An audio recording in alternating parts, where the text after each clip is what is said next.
경제브리핑 불편한 진실이 여러분의 확실한 두통 치료제가 되어드리겠습니다. 경제뉴스가 연예뉴스처럼 쉽게 들리는 그날까지 경제브리핑 불편한 진실.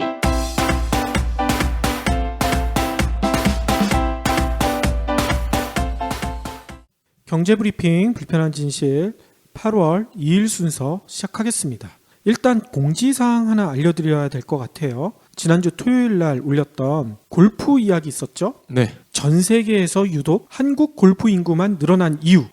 상당히 여러분들이 많이 들어주셨어요. 최근 2주간 방송 중에 반응이 가장 좋았습니다. 그렇죠. 하트도 벌써 77개나 달렸군요. 그리고 저희가 더 놀란 거는 이날 분량이 엄청났어요, 사실. 그렇죠. 저희가 조금 편집을 해서 줄여놨긴 했지만 그래도 거의 1시간 반 정도 됐었잖아요. 그렇죠. 그럼에도 최근 2주간 올린 방송 중에 가장 히트수가 많이 나왔는데 뭐 간혹 여전히 그런 분이 계세요. 이거 역시 광고 아니냐. 그렇죠. 저희 팟빵 게시판 댓글에 그런 의혹을 제기하셨는데 저희가 솔직히 말씀드리죠. 저희가 광고면 광고라고 얘기를 드리고 방송을 하잖아요. 한빛비즈 같은 경우에는 저희가 한빛비즈와 같이 만든다 이렇게 얘기를 드리잖아요. 네. 저희 혼자 만든다는 얘기 절대 안 하죠. 네. 지난 토요일에 나오신 분도 저희가 골프 팟캐스트를 하시는 분이고, 그죠? 그리고 골프 업력이 굉장히 또 오래되셨고 실제로 싱글 수준의 거의 준 프로급 아닙니까? 그렇죠. 거기다가 파워 블로그세요. 골프 분야에서는 굉장히 유명하신 분이고 골프도 많은 걸 알고 계셔서 저희가 이야기를 들으면서 근데 또 스크린 골프 업종에 또 몸을 담고 계시고 그래서 스프링 골프 비즈니스도 살짝 저희가 들을 수가 있었던 거죠. 아무튼 여러분들 오해는 크게 안 했으면 좋겠다 이런 바람이 있고요. 그리고 거기서 저희들한테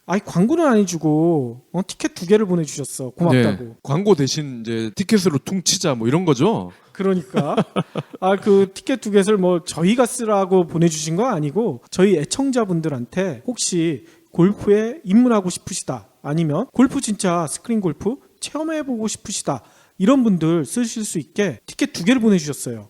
예, 티켓이 2개인데요. 한 장당 4명이 입장이 가능하대요. 그러니까 우리 조만간 회식해야 되는데 하시는 분들은 아주 유용할 것 같습니다. 한 매당 4명이 들어갈 수 있으니까 총 8분이 골프를 치실 수가 있는 거죠. 그렇죠. 그런데 한 가지 좀 안타까운 얘기를 드리자면 이게 뭐 전국 어디에 있는 티업 비전에서 다 쓸 수 있는 게 아니라요. 장소가 정해져 있습니다. 네, 서울 역삼역 근처에 톡 골프라는 데가 있대요. 톡 골프. 왜 톡이냐? 여기 카카오톡 본사가 여기 있다네?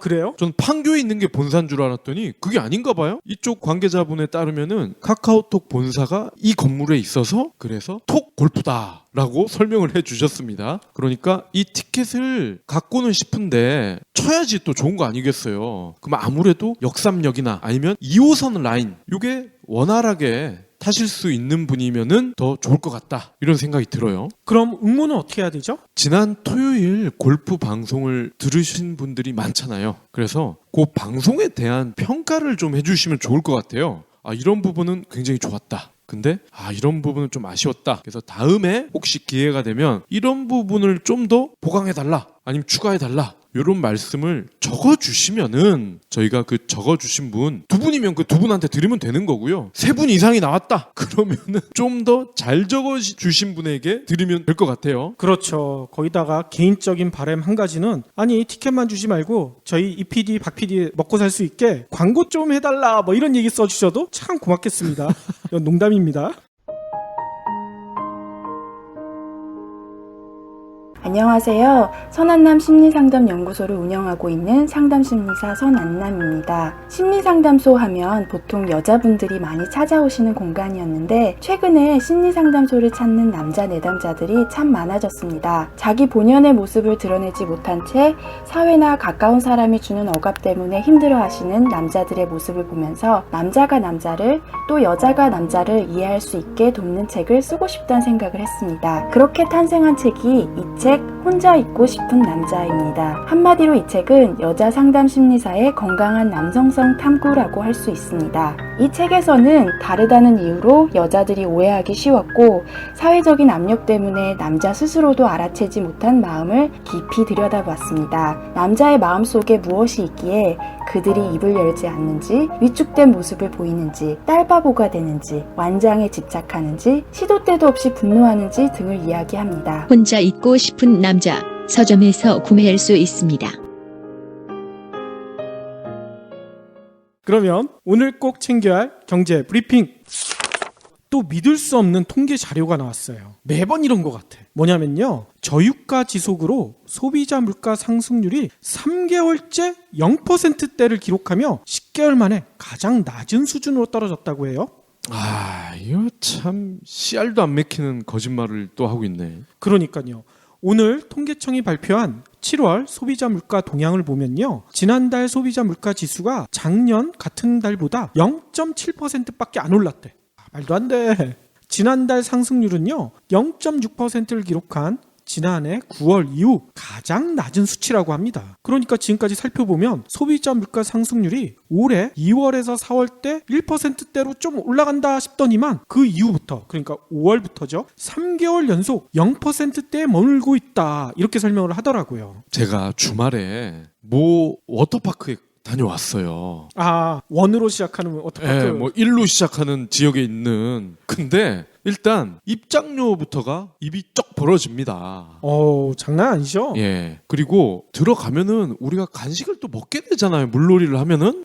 그렇죠. 어른이 안 먹어도 아이들이 꼭 사달라고 하잖아. 근데 소세지라든지 떡볶이 이런 게요, 보통 6,000원 안팎이에요. 그렇죠. 우동 한 그릇을 먹어도 6,000원 안팎입니다. 이런 물가는 왜 포함을 안 시키냐고. 이렇게 피부에 닿는 그런 물가는. 그러니까 박 PD가 지적하는 그런 물가는 포함 안 시키고요. 통계청이 발표한 거 보면 진짜 여러분들 기가 막히실 거예요. 뭐냐면요, 석유류 가격이 1년 전보다 8.9%나 떨어지면서 전체 물가를 0.38%포인트를 끌어내렸다. 아니 근데 기름 넣을 때마다 왜 이 내려간 게 보이지가 않죠? 심지어 저희 동네는 한 달째 기름값이 고정이야. 그러니까 이거 믿을 수가 없어요. 거기다가 또 이런 얘기도 하네요. 농산물도요 4.0% 하락해서 전체 물가를 0.15% 끌어내렸대요. 아니 왜 밥 먹을 때마다 비싸다는 생각이 들까? 거기에 전기, 수도, 가스 요금도 3.9% 하락했다고 합니다. 그런데 아까 박 PD가 지적한 대로 실제 소비 현장에서는 장보기가 무섭다, 이런 얘기가 계속 들리고 있죠. 네. 물가 상승세를 체감할 수밖에 없는 그런 일들이 벌어지고 있는데, 가장 대표적인 게 요즘 주변에서 한우 먹었다는 사람이 없어. 네. 한우 먹기가 너무 힘들잖아. 한우 값이 진짜 금값으로 치솟고 있죠. 제가 수영을 마치고 그 원 땡땡 인근에 있는 이마트를 갔었더랬죠 또. 근데 밤에 가니까 한우 반값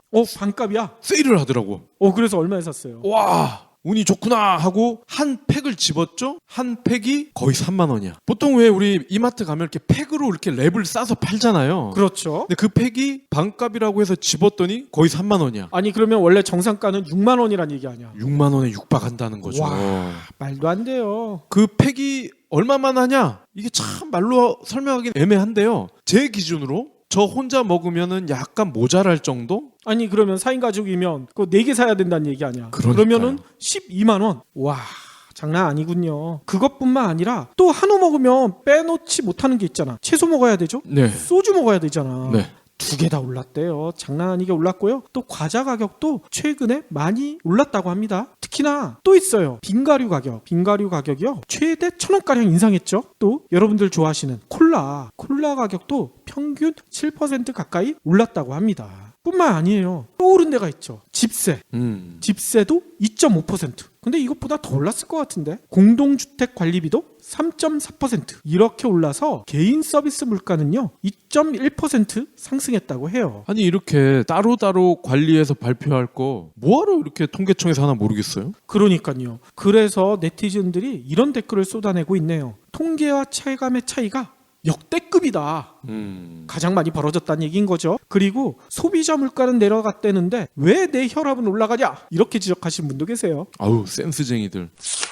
다음 소식입니다. 폭스바겐이 32개 차종 몇 대인고 봤더니 83,000대가 인증이 취소, 즉 판매가 정지됐습니다. 우와. 환경부가요 오늘 이런 처분을 내렸다고 밝혔는데, 이 가운데 골프 GTD 27개 차종 66개 모델은 최근까지도 팔린 거라고 합니다. 이야. 아우디 A6 3.0 TDI 쿼트로, 나머지 5개 차종 14개 모델은 판매가 중단이 된 상태고요. 위조 서류별로 보면요. 배출가스 성적서 위조가 24개로 가장 많았고 소음 성적서 위조가 9종, 배출가스 소음 성적서 중복 위조가 1종 등으로 나타났습니다. 엔진별로는요. 경유차가 18개 차종 29개 모델, 휘발유는요 14개 차종 51개 모델이었습니다. 그리고요 환경부는 별도로 배출가스 성적서를 위조한 24개 차종 47개 모델 5만 7천 대에 과징금을 부과했는데 생각보다는 많지 않아요. 178억 원. 우와.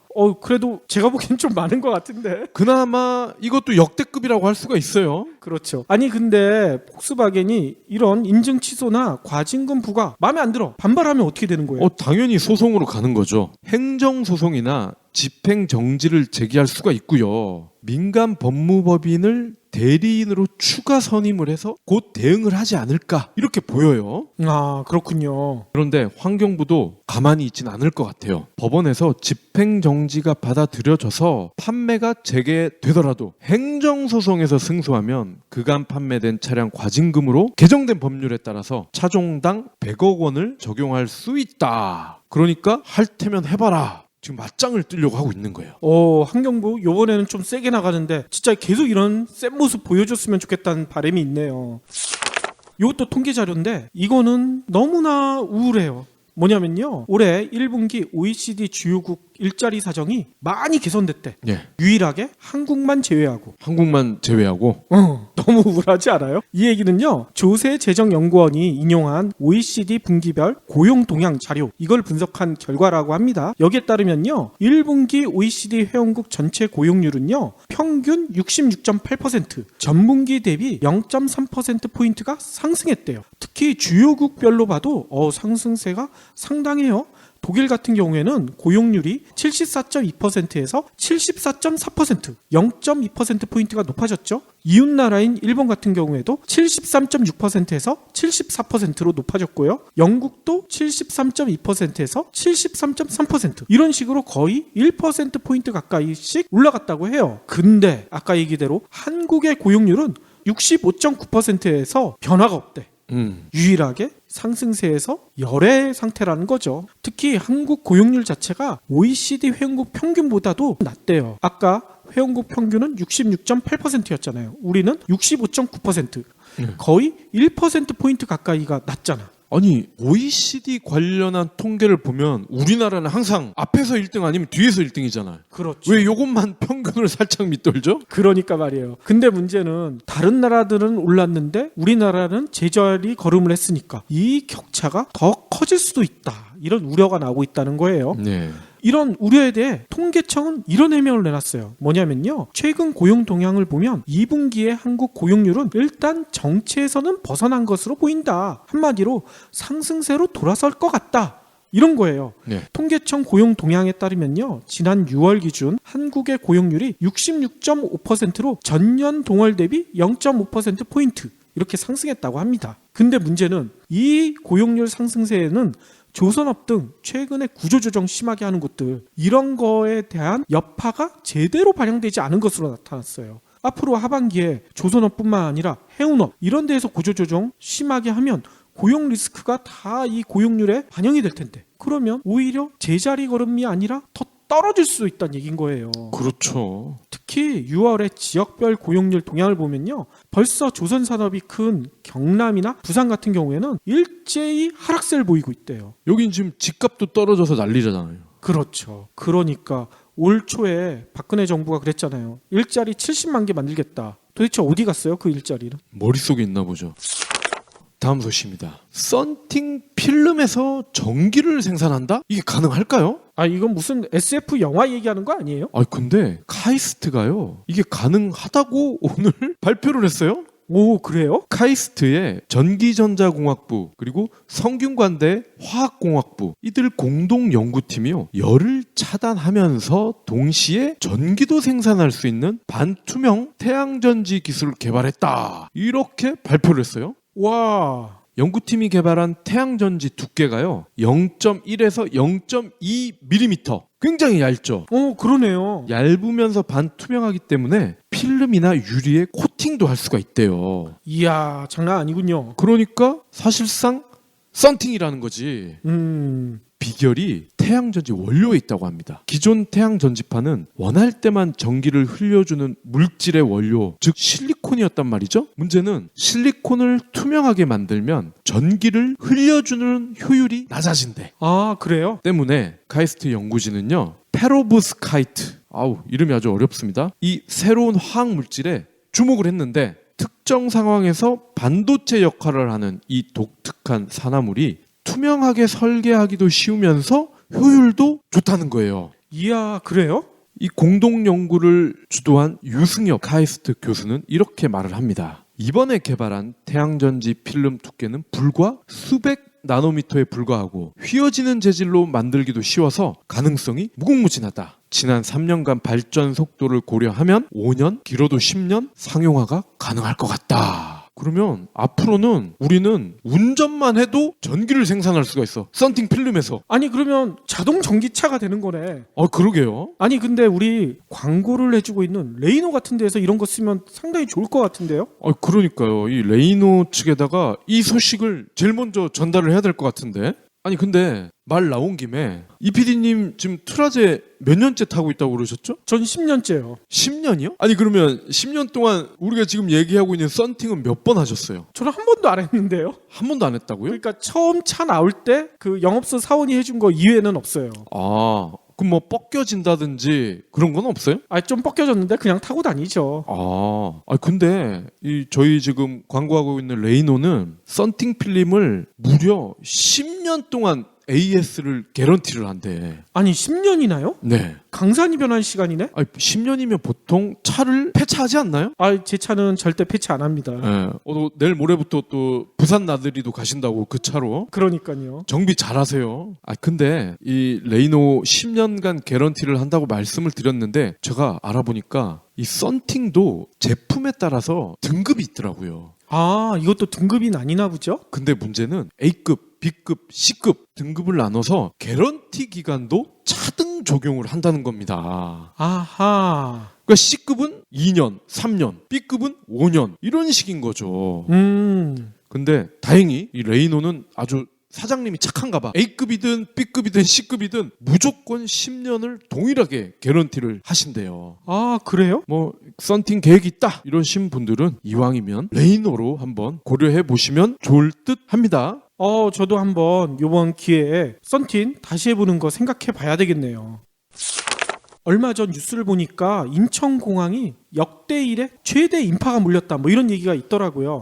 사진이 떴는데 서 있을 틈이 없더만. 그러니까요. 그래서 그런가 요즘 항공사에서 이상한 짓거리를 한대. 동아일보에서 전한 소식을 보니까요. 진짜 이래도 되나? 이 진짜 대기업들의 갑질이 아닌가? 이런 생각이 들더라고요. 일단 내용이 뭐라고 돼 있냐면요. 최근 주부들이 모이는 한 인터넷 카페에 이런 얘기가 있대. 대한항공으로 표를 예매했는데 공동운항이라고 진에어를 태웠다. 뭔지 아시죠? 네. 대한항공은 비싼 국적 비행기잖아. 진에어는 저가 항공사고. 네. 가격 차이가 있을 거 아니에요. 그렇죠. 근데 공동운항이란 이런 조건 하에 대한항공표를 예매한 사람들을 진에어를 태우는 이런 일들이 비일비재하다고 합니다. 이게 전문 용어도 있더라고요. 보니까 코드쉐어. 이게 뭐냐면요. 한 대 항공기로 두 항공사가 함께 운항하는 것을 말한대요. 네. 이게 말이 돼? 생각하겠지만 보통 이런 식으로 한다는 거예요. 한 항공사로는 좌석을 다 채울 수 없거나 항공기를 여러 개 운행하는 것이 손해일 경우 이런 방식을 채택하기도 한다고 합니다. 택시로 치면 합승이죠. 그러니까요. 문제는 최근 국적 대형 항공사들이 저렴한 저비용 항공사와 이런 공동 운항을 늘리고 있다는 게 문제라는 거예요. 뭔 얘기냐면 아까 얘기대로 대한항공과 진에어, 아시아나항공과 부산에어 아니면 에어 서울 이런 한 그룹 계열사인 경우에 이런 짓거리를 많이 한다는 거예요. 근데 아까 얘기대로 가격 차이가 엄연히 크게 존재하잖아요. 서비스도 차이가 날 수밖에 없는데 똑같은 기준으로 사람들 태워버리면 비싸게 산 사람들 손해 아니야. 원래 코드쉐어라는 개념은요. 그거잖아요. 예를 들어서 칼이 일본을 나갈 때 자리라고 있지 않습니까? 일본에도. 그러면 도쿄 나리타 갔다가 나리타에서 인천으로 올 때 올 수 없는 경우도 있거든요. 좌석이 다 차지 않았다든지 아니면 뭐 정비상에 문제가 생겼다든지 그때 자레 비행기에 칼의 손님을 태우는 거란 말이에요. 그러니까 다른 나라 비행기 간에 좌석을 공유를 하는 그런 방식이란 말이죠. 근데 지금은 그게 아니잖아. 그렇죠. 실제로 동아일보가 전한 내용에 따르면요. 이달 22일 인천에서 미국 호놀룰루에 갔다가 27일 돌아온 대한항공 직항인 경우에 현재 가격이 187만 8,200원이래요. 근데 같은 일정의 진에어는 126만 8,400원. 그러니까 두 항공사에는 가격이 60만 원 가까이가 차이가 나는 거죠. 네.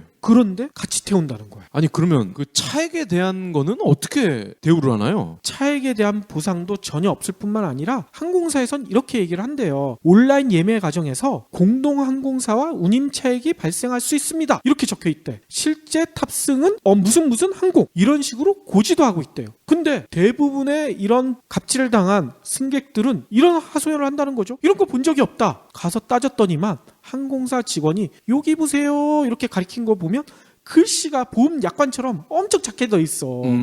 볼 수가 없게 적어놓고서 이렇게 적어놨으니 우리는 책임이 없습니다 이렇게 얘기한다는 거예요. 네. 이에 대해 한 항공사 관계자는 이런 설명을 해요. 원래 공동운항은 아까 박 PD가 얘기한 대로 비슷한 수준의 항공기끼리 해야 요금도 합리적이고 고객도 서비스를 예측할 수 있는데 최근에 요금 차이가 큰 대형 항공사와 저비용 항공사 간의 공동운항을 하는 것은 고지를 하더라도 논란의 여지가 많다. 이렇게 자인을 했어. 이런 식의 고지는 그거잖아요. 안 입고 오면 타지 마. 그거잖아. 그러니까 아까 처음 얘기대로 인천공항을 통해서 워낙 많은 사람들이 나가니까 배짱 영업을 하지 않는가 이런 지적이 나온다는 거죠. 배를 타고 갈 수도 없고 참. 이 기사에 대한 댓글이 아주 기가 막힌 게 하나 달렸어요. 뭐냐면요. 벤츠를 예약 주문해서 뽑았는데 봤더니만 기아차네. 기아차가 어때서? 같은 급이 아니라는 거죠. 그래서 앞으로는 내가 다시는 국적기 안 탄다. 애국하려고 대한항공, 아시아나 이용하려고 했는데 차라리 외국 항공사 이용해야 되겠네. 이런 댓글도 상당히 많았다고 합니다. 최소한 다른 목적에서라면 모를까 애국 뭐 이런 핑계로 뭐 국산품 애용하자 이런 세상은 아니잖아요. 다른 건 몰라도 난 뽀삐 없인 못 살아. 됐고! 난 이 차 없인 못 살아! 반려동물 가능한 방에서 주차 가능한 방까지 우리 살고 싶은 데서 살자. 다방. 그러면 오늘의 섹션 시작할 텐데요. 오늘은 IT 얘기인데 또 재미난 주제 뽑아오셨네. 드론? 네. 글로벌 1위 상업용 드론 제조사가 DJI죠. 그렇죠. DJI. 근데 얘네가요 세계 최초입니다. 한국에 실외가 아니라 실내 드론 비행장을 8월 중순 경기도 용인에 개장을 합니다. 오, 그래요? 이름이 DJI 아레나. 좀 있어 보이죠? 아레나라고 하니까 면적이요 400평에 달한대요. 실내인데 400평이면 꽤 넓지 않습니까? 그러겠네요. 거기다가 조명이 달린 이동식 경주로 그리고 드론이 통과할 수 있는 이 링 형태의 장애물 등을 설치를 한다는 거야. 그러니까 스피드 경기 또는 이 링을 정확히 통과할 수 있는 스키로 치면 이렇게 기문 통과하는 그런 거 있잖아요. 그렇죠. 그런 다양한 방식의 대회를 치를 계획이라는 거죠. 저 유튜브 동영상 봤더니 생각보다 재밌더라고요. 네. 그리고요 드론 조종사들이 고글을 쓰고 있거든요. 근데 이 고글에서 뭐가 보이냐면요 드론에는 카메라가 달려 있잖아요. 그렇죠. 그럼 얘가 찍은 거를 이 고글로 볼 수가 있습니다. 근데 이 조종사들이 보는 이 화면을 관객도 그대로 볼 수 있도록 대형 LCD TV를 설치한다는 겁니다.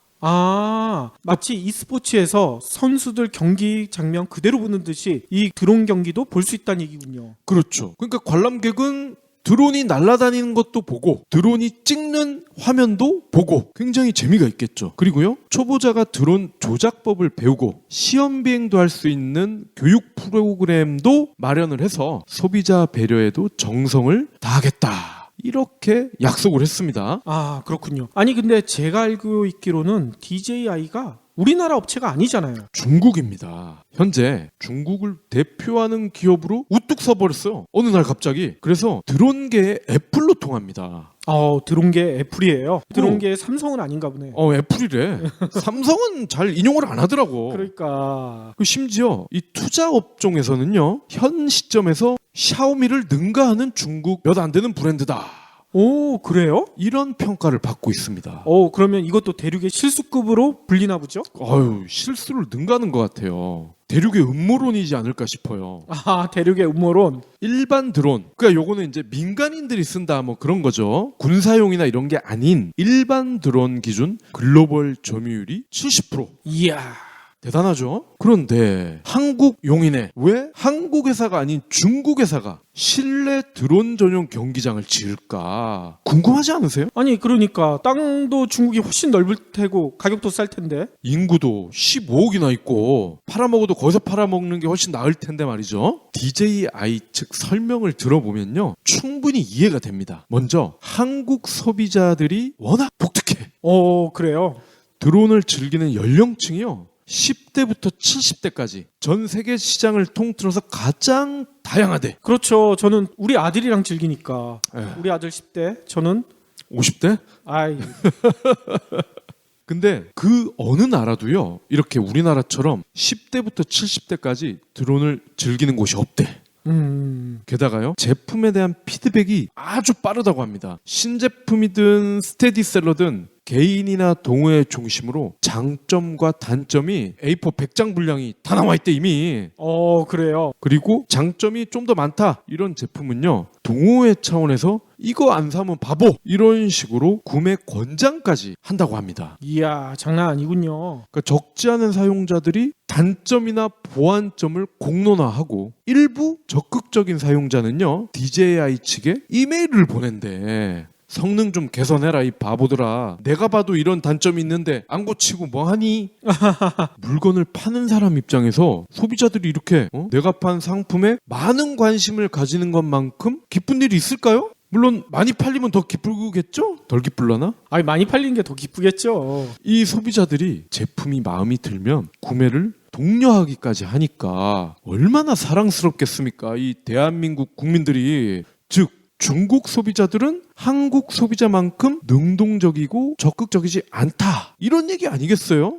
그럴 수 있죠. 지난 3월에 서울 홍대 인근에 DJI 플래그십 스토어가 문을 열었습니다. 그런데 예상 밖으로 대박이 났어. 오, 그래요? 하루에, 지금도 오픈 6개월째가 됐잖아요? 하루에 여전히 수백 명이 방문을 하고 있거든요? 이러한 예상 밖 흥행이 나타나면서 한국 투자가 더 쉽게 이루어진 거야. 한국에선 돈을 벌 수 있구나. 네. 이렇게 판단을 내렸다는 얘기군요. 그렇죠. 그래서 실무진이 야, 홍대 이렇게 대박 나는데 한국 용인에 무조건 경기장 만들어야 돼 보고를 올렸더니 바로 오케이, 사인이 떨어진 거라는 거지.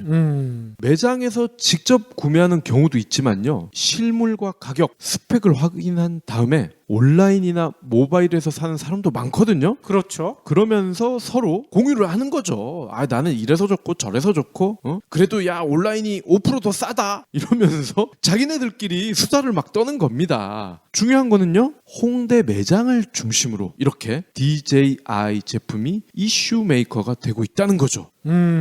오프라인이든 온라인이든 드론 애호가들 사이에서는요, 홍대 매장 방문하는 거를 성지순례라고 한다. 그래요? 예. 아니 근데 이거 이외에도 또 다른 이유가 있지 않을까요? 있습니다. 지형적 특색도 무시할 수가 없는데요. 글로벌 기업이긴 하지만 이왕이면 본토에서 가까운 게 좋겠죠? 아무래도 그렇겠죠. 한국, 중국에서 가장 가까운 나라 중에 하나 아니겠습니까? 게다가 한국 특유의 사정도 감안을 했을 겁니다. 남북 분단 현실인지 김포공항 탓인지 뭐 정확히는 알 수 없지만 서울 지역 대부분이 비행 금지 구역입니다. 즉 공식적으로는 드론을 날리는 게 다 불법이란 얘기예요. 그런데 드론 전용 실내 경기장이 생기면 어떻게 될까요? 드론 애호가들이 매일매일 축제를 즐길 수 있지 않을까요? 그렇군요. 그리고 용인이면 서울에서도 차로도 빨리 가면 뭐 서울 용인 고속도로도 있으니까요, 40분 정도면 갈 겁니다. 용인의 중국 회사가 드론 실내 경기장을 세계 최초로 짓는 그 배경에 대해서 설명을 드렸는데, 아마 대부분 수긍을 하셨을 것 같아요. 그런데 왠지 안타까움인지 분노인지 알 수 없는 이 감정이 솟구치지 않나요? 그렇죠. 아니 중국 업체가 국내에 와서 실내 드론장까지 세계 최초로 만든다고 하는데 우리나라 업체들은 뭐해? 삼성, LG 뭐 하고 있어? 한국은 뭐하나? 그렇습니다. 우리 안방에서 손님이 아랫목을 잡고 거의 들어눕기 직전이야 지금. 손님 대우를 집안의 명예로 생각했던 우리 조상님들이 사랑방이라는 대안을 마련해서 안방만큼은 사수했잖아. 한국드론산업진흥협회에 따르면요, 국내 등록 업체가 1,200곳이나 된대요. 아니 이렇게 많아요? 굉장히 많죠? 근데 실제로 수익을 거두는 업체는 30여 곳 정도라고 합니다. 30. 이야, 이건 1,200개 중에 30. 이건 너무하네. 거기다가 대부분 매출도요 10억 원 미만. 한술 더 떠서 드론 제작보다는 드론을 활용한 영상 촬영이 본업인 경우가 대부분이라고 합니다. 그렇군요. 이들 업체의 매출을 따져보니 놀라지 마세요. DJI의 1%가 안 된대. 아이고. DJI 작년 매출이요 1조 2천억 원 수준이거든요. 국내 드론 업체 매출을 다 합해보니까 100억 원 정도입니다. 100억 원. 아니 우리나라 1200곳 다 합쳐도 DJI를 못 이기는군요. 120억이 돼야 1%인데 100억이라서 1%가 안 돼. 이야. 아, 허무하지 않습니까? 그런데 더 놀라운 건요, 빠르면 5년 뒤에 관련 시장 규모가 100조 원으로 커진다고 합니다. 특히 드론은 IT 분야 가운데 하나이니만큼 IT 강국을 자보한 한국이 중국의 1개 기업 매출의 1%도 되지 않는다. 이 현실 충격 아닙니까? 그러네요. 그러면 아니 한국 하면 그래도 다른 건 몰라도 IT 기술 하나만큼은 둘째 가라면 서러운 걸로 알고 있었는데 이게 무슨 날벼락이냐? 드론 회사를 만들려면요 최소 3천만 원이 있어야 됩니다. 아니 왜 이렇게 많아야 돼요? 자본금 최소 규정이 그렇다는 겁니다. 아니 요즘 같은 스타트업들 3천만 원 이하로 시작하는 데들도 많은데 우리도 그렇잖아. 저희는 500만 원씩 몰빵해가지고 1,000만 원 모았잖아. 그렇죠. 아 이거 이렇게 얘기해도 되나 이거? 아이 근데 다들 놀래더라고. 진짜 그것밖에 안 했어 했는데 진짜 저희 드린 돈 그것밖에 안 돼요. 근데 사실 지금 와서 하는 얘기지만 이 1,000만 원 모으는 것도 버거워서 우리가 손가락을 빨았잖아요. 근데 3천만 원이 무슨 동네 개 이름도 아니고 청년 대출을 받아야 되나? 그것도 연대보증으로? 그러니까 어제도 우리 브리핑에 얘기했잖아. 연대보증 가장 많이 쓴 계층이 대학생들 20대 청년층이라고.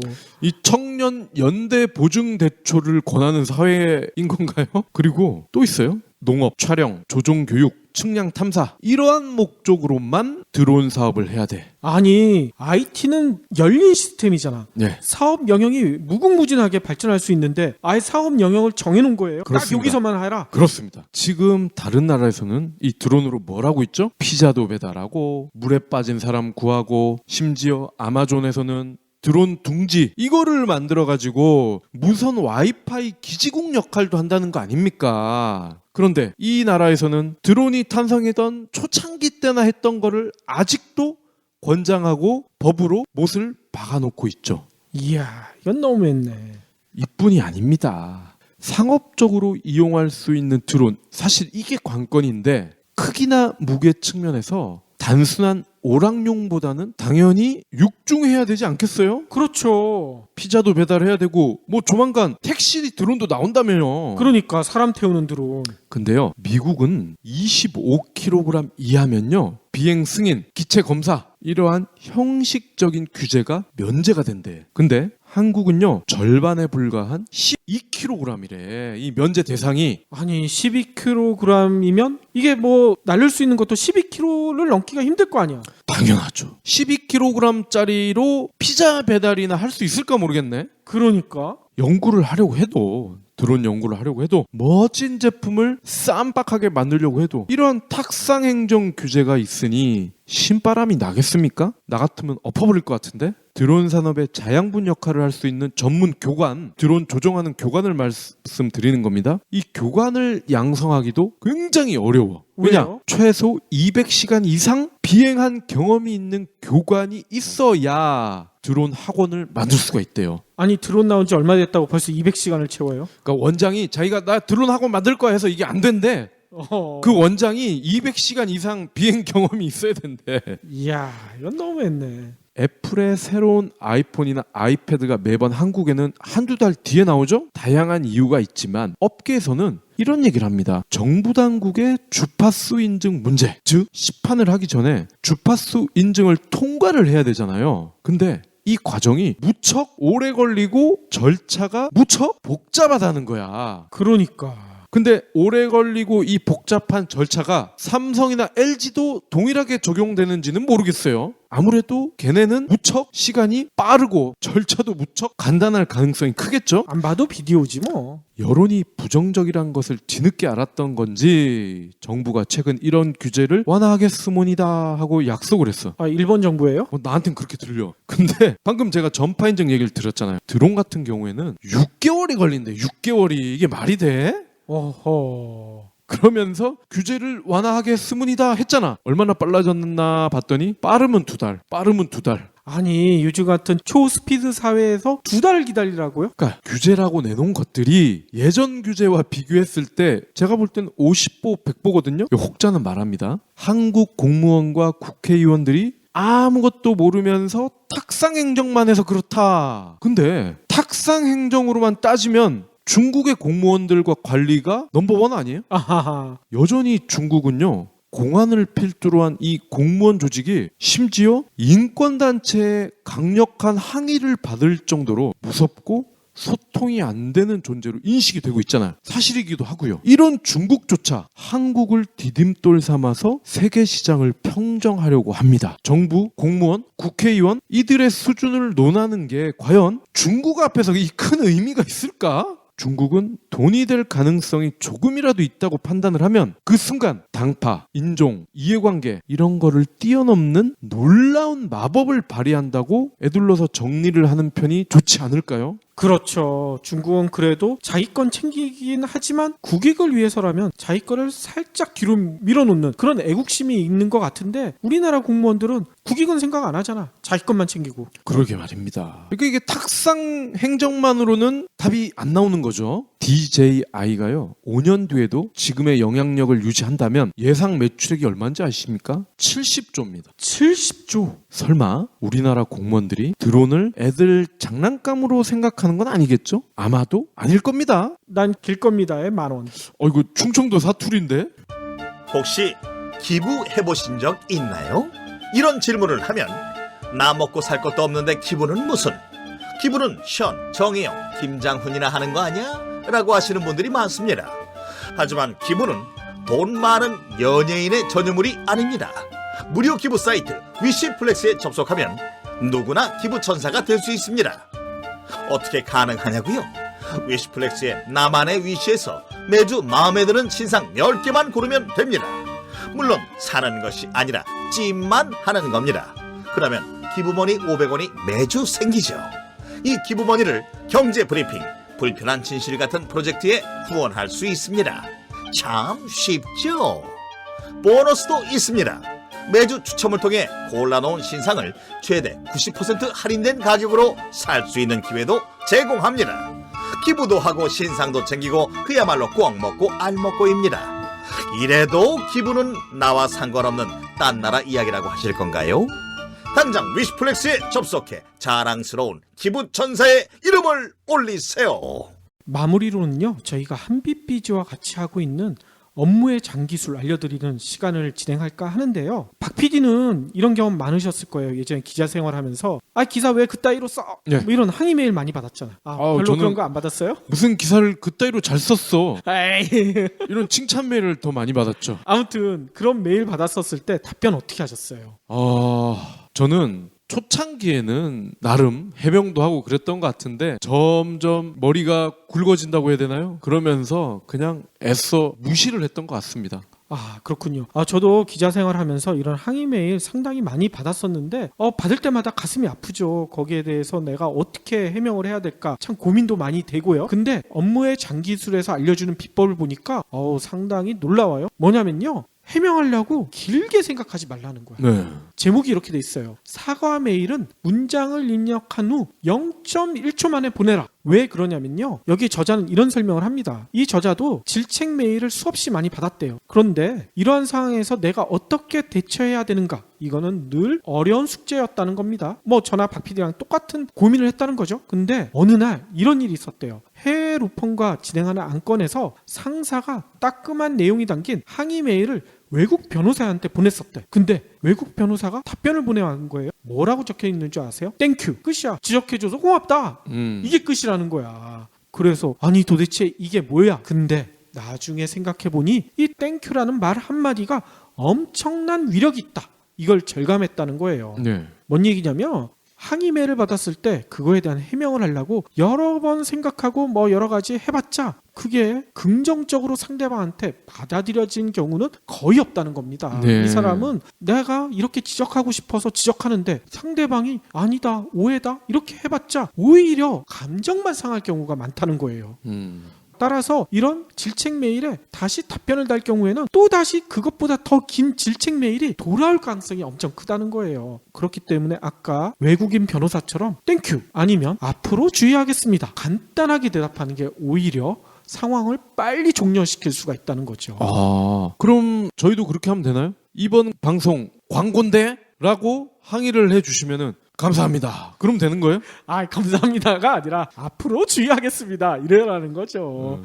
그러니까 이 저자의 지적은 이런 겁니다. 변명하고 싶은 마음이 고개를 들기 시작했었을 때 그 마음을 누르고 빨리 답변을 해라. 아까 얘기대로 0.1초 만에 사과 문장을 보내라. 그렇게 간단하게 답변 메일을 보냈었을 때 상황을 나중에 돌이켜보면 더 심한 절책을 받은 경우는 지금까지 거의 없었다. 네. 이런 얘기를 해요. 그리고 또 이런 사과 메일을 보낼 때 앞으로 주의하겠습니다. 이런 메일을 보낼 때도 답신 타이밍이 늦어서는 안 된다는 거예요. 받자마자 주의하겠습니다. 바로 써서 아까 제목처럼 0.1초 만에 보내라. 왜냐하면 0.1초 만에 보내지 않으면 다시 그거에 덧붙이고 싶은 생각이 스물스물 생겨난다는 거야. 그러니까 변명 길게 하지 말고 사과할 건 빨리 사과하고 상황을 종료하는 게 업무를 훨씬 원활히 하는데 도움이 된다. 이렇게 지적을 하고 있습니다. 아니 근데 광고가 아닌데 앞으로 주의하겠습니다. 그러면 그 광고라고 인식을 할 거 아닙니까? 아니 근데 그렇게 광고라고 인식하는 분들한테 우리가 광고를 아니라고 아무리 얘기해봤자 그분이 우리 얘기를 믿어줄까요? 아니요. 이렇게 두 글자로 그럼 간단하게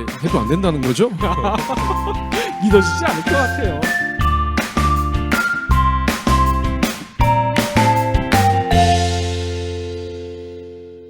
경제브리핑 불편한 진실 완주해주셔서 감사합니다. 하트 투척, 댓글 남기기, 계좌 후원 등 다양한 방법으로 힘을 보태주세요. 계좌 정보는 경제브리핑 팟빵 공지 코너에 있습니다.